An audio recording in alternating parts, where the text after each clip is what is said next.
dia jawab spontan itu nih, di sini tuh ada hantu pakai wanita pakai dasar ungu, hancurnya mukanya hancur sebelah gitu.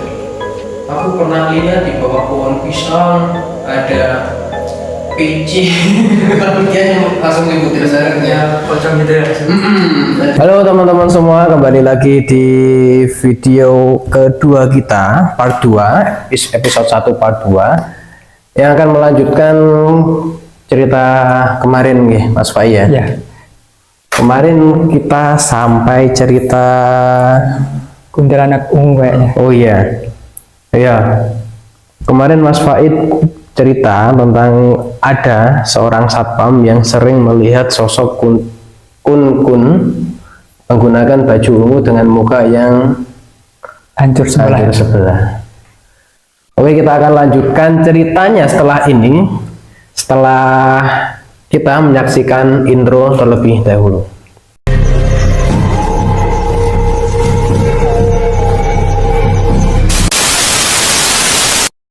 Oke Mas Faid, pertanyaan berikutnya, kemarin kan sempat cerita kalau ada satpam yang sering melihat sosok itu, sosok memakai daster ungu itu Ya.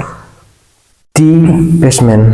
Bukan di basement, tapi di lantai 1. Oh, di lantai 1 ya. Nah, pertanyaan berikutnya adalah, pernah nggak ada orang lain yang melihat sosok serupa? Itu kan saya kan punya teman cewek. Nah, itu kan katanya dia itu orang indigo lah, bisa lihat makhluk halus atau makhluk astral itu kan. Saya itu pernah tanya, tahu nggak kamu yang di sini tuh ada hantu apa aja gitu kan? Terus dia jawab spontan gitu nih, di sini tuh ada hantu pakai wanita pakai dasar ungu, hancurnya mukanya hancur sebelah gitu. Padahal itu saya belum pernah cerita kalau satpam itu juga pernah lihat sosok itu.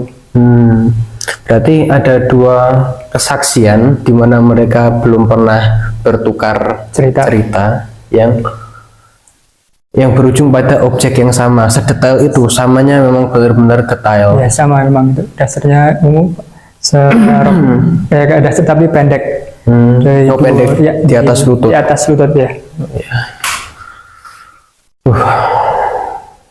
Sekali lagi teman-teman, letaknya ada di Jogja, Jalan Magelang. Itu ada bangunan yang cukup pernah terbengkalai, Bangunan lama itu. bangunan lumayan lama, pernah terbengkalai tapi sekarang aktif lagi ya. Sudah aktif lagi. Sudah aktif lagi, dan di situ ada sosok yang mengenakan baju ungu dengan muka hancur sebelah.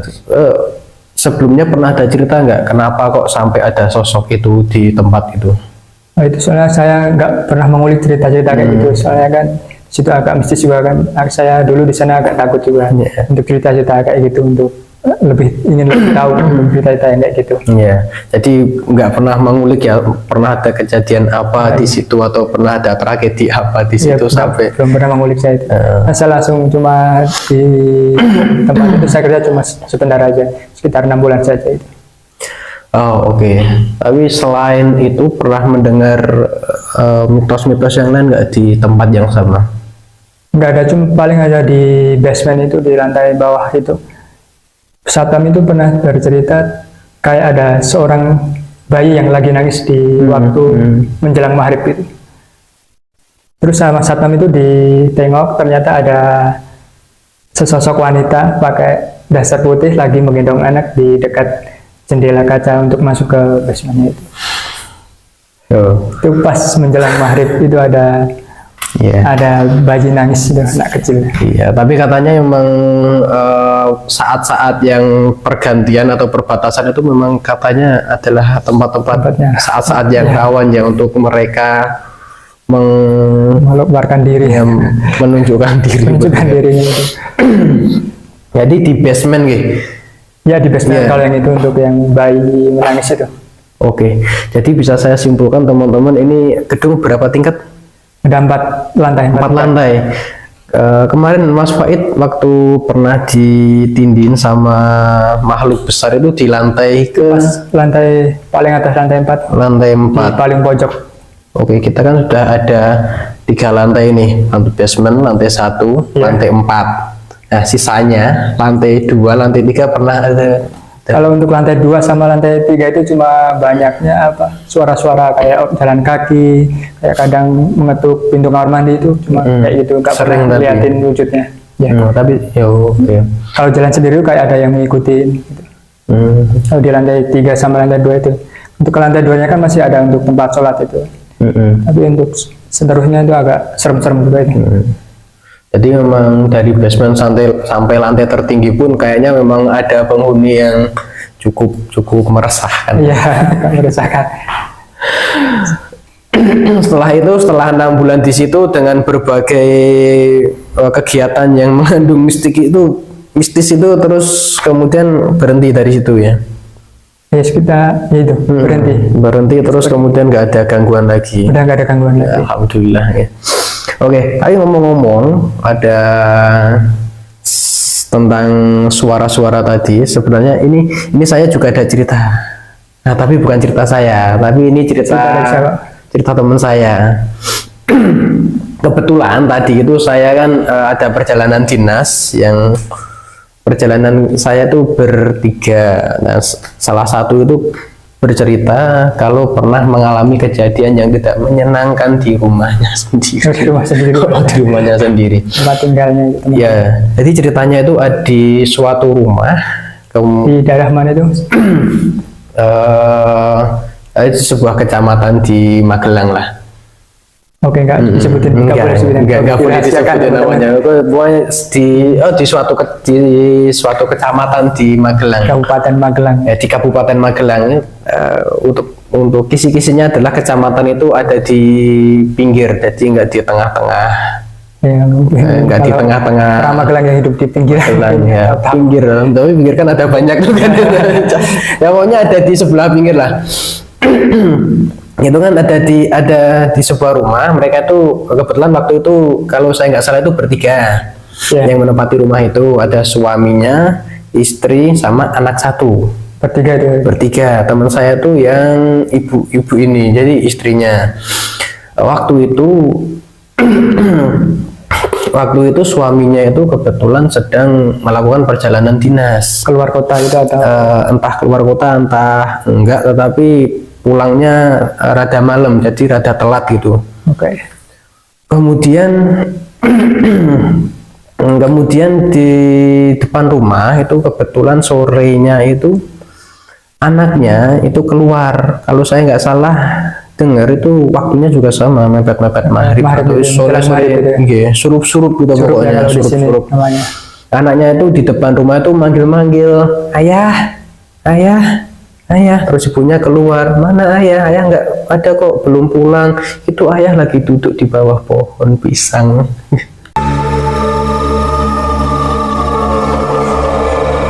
Jadi di rumah itu banyak pohon pisang atau di sebelah? Di depan rumahnya kalau saya nggak salah ada banyak pohon lah, ada sedikit ada kebun kecil gitu. Okay. Kecil. Itu kalau saya nggak salah ya, detailnya seperti apa, tetapi intinya anak itu memanggil-manggil ayahnya yang sedang duduk di bawah pohon. Nah, kemudian ibunya keluar, mana ayah nggak ada kok, ayah belum pulang. Tapi untuk ibu itu melihat sosok ayahnya yang dipanggil? Enggak. Tidak melihat apa. Jadi cuma anak kecil itu yang melihat sosok ayah itu, yang menyerupai ayahnya itu. Dan anaknya itu kan pernah ikut kerja sama ibunya. Kemudian saya kan juga pernah nanya sama anak kecil itu langsung. Waktu itu saya lagi free, lagi duduk di meja kantor. Kemudian anaknya, ayolah main sama saya ajarin gambar. Nah, kemudian iseng-iseng saya tanya, tahu hantu nggak? Tahu. Kok tahu? Emang pernah lihat? Gitu kan, saya nanya gitu. Emang pernah lihat? Ya, aku pernah lihat di bawah pohon pisang ada PC. Tapi dia langsung nyebutin mereknya. Pocong gitu ya. Ada kayak apa bentuknya? Saya kan terus kepo kan, kayak apa bentuknya? Ya, itu pakai baju putih, ditali di atas. Lagi ngapain? Nggak ngapa-ngapain, cuman tak liatin aja. Terus gimana? Ya udah, coba tak liatin aja, terus aku pergi.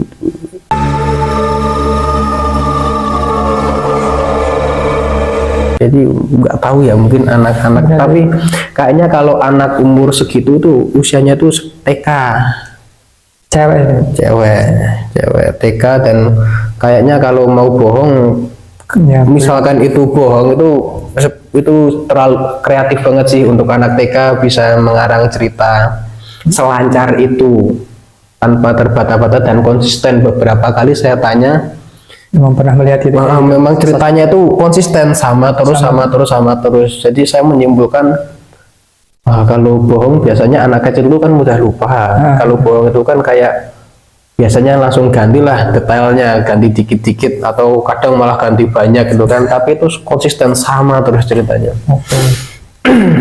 Mungkin itu anak itu punya keahlian atau punya indera keenam atau apa kan nggak tahu. Nggak tahu ya, tetapi kan namanya anak-anak katanya kan masih masih suci kan, masih bisa melihat apa-apa gitu kan. Tapi akhirnya ya itu sih. Ada cerita satu lagi dengan orang yang sama. Anak yang sama, ibu yang sama. Kembali lagi, suaminya itu sedang dinas lagi, pulang telat, kemudian anak sama ibu itu bercanda di ruang tamu. Cuma berdua di rumah. Jadi mereka cuman ya ibu dan anak sedang guyon-guyon itu kan, cekikian. Kemudian ada yang ikut ketawa. Itu sosoknya wanita atau suara laki-laki? Kalau nggak salah kayaknya cewek. Sama perempuan. Jadi kayak mereka lagi ada satu ketawa dari entah arah mana, tapi di dalam ruangan itu ikut ketawa. Anjir. Padahal mereka cuma berdua di dalam rumah, di ruang tamu itu. Suaminya pulang telat, kemudian mereka senda gurau di ruang tamu.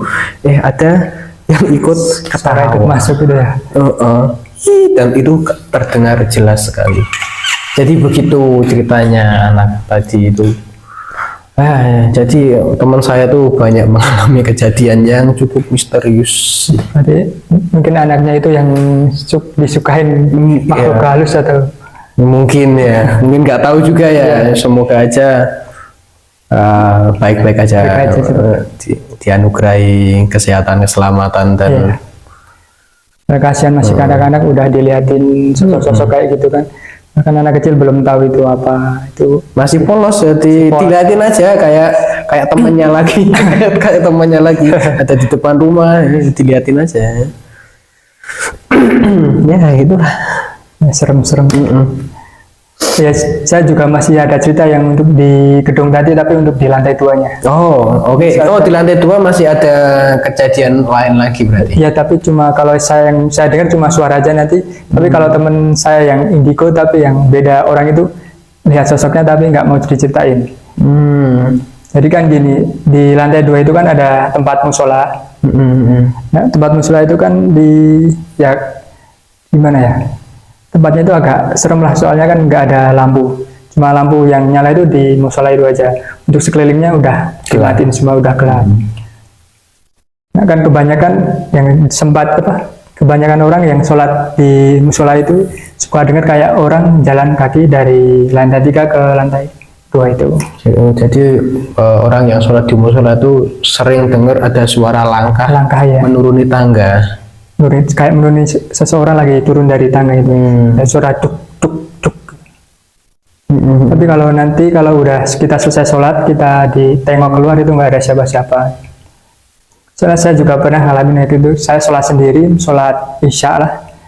Nah itu kan saya wudhu, pas wudhu kayak ada orang jalan kayak gitu di lantai 3-nya. Soalnya kan untuk dari tangga ke musola itu agak dekat soalnya. Jadi kedengaran jelas ya? Kedengaran jelas kayak ada orang turun dari.